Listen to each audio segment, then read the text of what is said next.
First, there were the drafts of tweets that went unsent.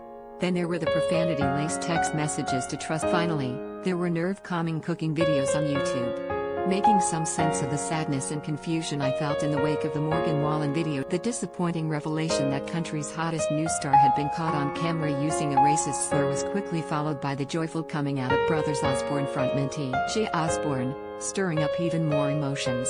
As a country music fan from small-town Alabama who is also gay, I found elements of both news stories that resonate. Hometown pride is a recurring theme in country music in general and specifically in Wallen's music. It's the cornerstone of one of his biggest hits, More Than My Hometown, in which the song's narrator bids farewell to a girl with a wild in her eyes that he just wasn't born with as she heads off to a new life in the big city. He'll stay put, thank you very much, because he ain't the runaway kind. In addition to the sadness about their parting, there's also some underlying anxiety about what leaving might mean. Hometown is comfortable and familiar, the big city contains a multitude of unknowns that might change a person. That certainly tracks with my own experience.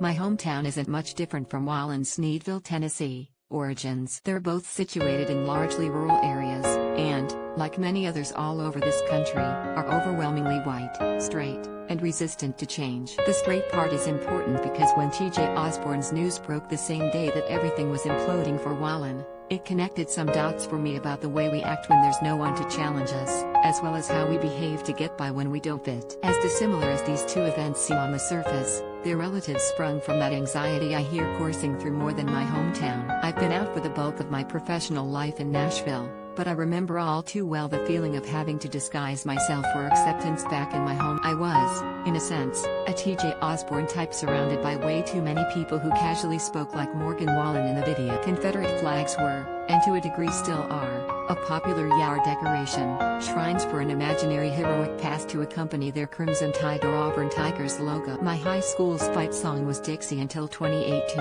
I don't know that it occurred to me at the time, because my history lessons were heavy on lost cause mythology and I was still woefully ignorant about race in this country, but I try to imagine what it would have been like to be a visiting athlete from a more diverse school in Decatur or Huntsville, and I feel ashamed. As much as we like to imagine ourselves the heroes in our own stories, speaking up isn't the easiest or most advisable thing to do when your own safety is. I'd heard gay slurs like the F word tossed around enough in hallways and locker rooms to know that I likely wasn't in a position to change hearts. I learned from my Southern Baptist church that it wasn't okay for me to explore my own. I learned that the loudest bigots wouldn't ever have to answer for the things they said, so I was better off staying under the radar. I learned that I had to act and look a certain way, or there'd be trouble, possibly violence, and likely a big thumbs down from Jesus. And I say all of this fully aware of the complicated privilege it entails, of being a middle-class white man who could pass as straight, for black people in this country have no such option and, 20+ years on, I still feel sorry I didn't say anything back then. As a teenager in the 90s,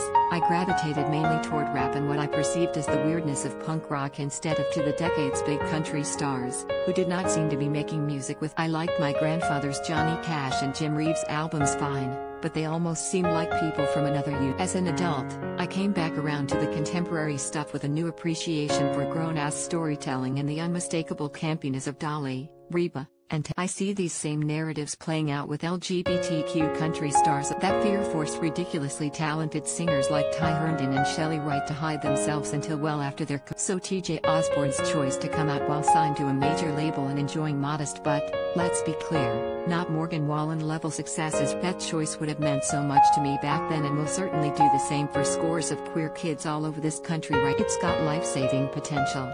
My story isn't unique.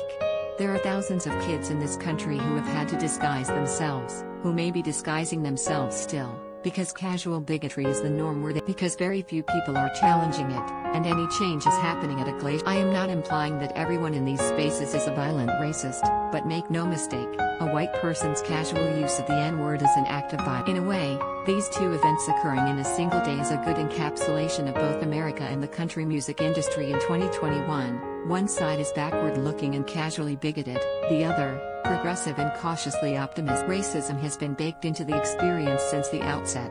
We presently have a range of civil liberties that always seen one Supreme Court justice away from being revoked. Multiple chances are reserved exclusively for straight white men, and anyone classified as other often has to claw and fight to get it. The Wallen/Osborne news happened the same week that Mickey Guyton, the highest-profile black woman working in country music, got to make her late-night television debut. The song she performed on The Late Show with Stephen Colbert was Black Like Me, a searing, honest look at the experiences of being black in an industry, and country, where whiteness is for. It hasn't made it on the country charts yet, but it did get a Grammy nomination.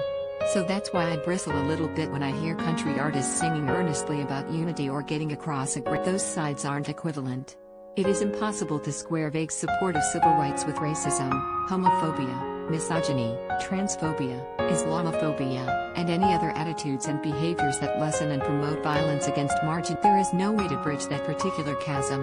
As many have already pointed out, Morgan Wallen is but a symptom of a larger systemic issue, both in country music and in the United States. Hopefully he's on the track to a deeper understanding about why his actions were What remains to be seen is whether anyone in country music, artist or fan, will follow him as he leaves the comfort of hometown behind for whatever change. What we must no longer accept is that these behaviors are okay to ignore while we